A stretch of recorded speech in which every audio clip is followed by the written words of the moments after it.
Thanks so much, Melanie. Get this, guys. The year was 1974. On this very day, August the 15th. What was born? You're Me. looking at it. Not you, Raji. Toronto Zoo. Yeah, turning 45 doesn't look a day over 44. Yeah. No, but they're an incredible place. They've done some wonderful work with that. We had the pandas there, of course, just a little while ago, and all the breeding programs that they have done, especially for endangered animals, are spectacular. So let's bring in Mr. DeYoung. You might know him as the CEO. Dolph DeYoung is joining us now. Talk a little bit more about the zoo and the celebrations. Dolph, thank you very much for joining us. Good morning, Dolph. Congratulations and happy anniversary. 45 years ago today. Thank you. It's a great day to celebrate a birthday. We've got perfect weather. The animals are excited. Our guests are excited. Our staff's excited. The volunteers are excited. We're really looking forward to what today's going to bring. That rhino looks very excited behind you. He's eating breakfast. Yeah, that's Tony, one of the largest animals in the zoo at almost 4,500 pounds. Yeah, and he's looking forward to see our guests today. Hey, Tony, at 4,500 pounds, what's he eating for breakfast? What's on the menu? Whatever he wants. Yeah, a lot of people think that, being a large herbivore, he's enjoying some hay right now, and our team have a variety of enrichment items they're going to be putting out in his habitat, and we'll be having activities for a wide range of animals all day to help them celebrate as well. What, Dolph, you're the CEO. I know you get behind the scenes and get to see all the neat stuff, but what is the one thing that guests sometimes miss that you think they should go check out and they don't think about it even? One of the places a lot of our guests don't check out yet is our Wildlife Health Center. It opened in 2017. It's a world-class animal care hospital. We have 3 veterinarians on staff, and when you come out, you can actually see procedures taking place. You can actually see animals on the table getting world-class health care, getting regular checkups, making sure that they're in good order, and it's something that's just behind our greenhouses, so you can wander through, see our great horticultural work, and then see us deliver that world-class care. It's so amazing. You get the fresh air, you're walking, and you're exposing little ones to nature, and we need so much more of that. You do amazing conservation work. We saw the baby panda, which was basically a little miracle unto itself. Talk to us about some of the highlight stories over the years for you.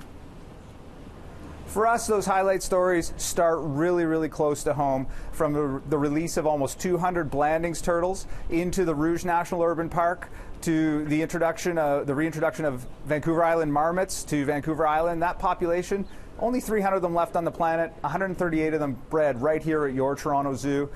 We could go on, loggerhead shrikes, black-footed ferrets. This team here and their skills and talents delivering world-class animal care and being world leaders as far as reproductive physiology. As a lot of people don't realize, that's right here in our Toronto. How do you pick which animals you're going to focus on when it comes to conservation? Well, it's a really, really tricky task. You got to look at need, first of all, and then expertise. Where can we actually help and have an impact? And that brings me back to the Blandings turtles. When we did a survey about 10 years ago, we counted 7 of them in the Rouge Valley watershed. This is an animal we want to have out in nature in future generations, and the zoo was perfectly positioned as leaders in reptile care to get that program started, and then actually put these turtles through an amazing spring training head starting program to get them out after 2 years, so they're robust and thriving, and we're looking forward to seeing those populations grow up and start breeding in the wild. Yeah, not only survive but thrive. My gosh, which that's is incredible to see. work. Yeah, I have to ask you a really weird question, because I know today there's 45% off admission. Just today, right, to get into the zoo to celebrate? Just today, we're extending an offer that 45% off, and today we're also open 9 in the morning, and we're open late. Starting to get dark earlier, but we're open till 8:30, 9 o'clock, so you can come out and enjoy a full day at the zoo. Most folks can spend 4 or 5 hours here, no problem. There's lots to see, 10+ kilometers of trails, 450+ different species of animals, and we're really excited about sharing our zoo with our community at this discounted price today. Which is a great, and sunset is a great time because a lot of the animals are either settling down and they're changing their habits, and others are coming out.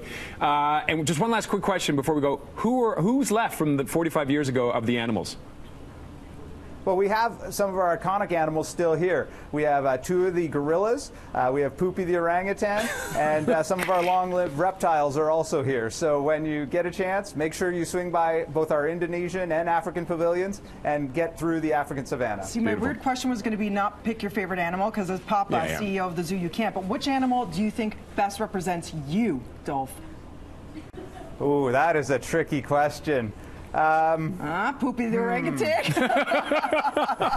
I'm going to go with giraffes for me. Giraffes or sloth?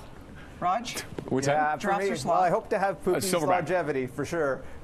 All right. Dolph, thank you very much for joining us today. We appreciate it. Thank you. Have a great day. TorontoZoo.com. Make sure you take advantage today. 45% off admission, so go out and enjoy. Let's head up now to Mel. Mel?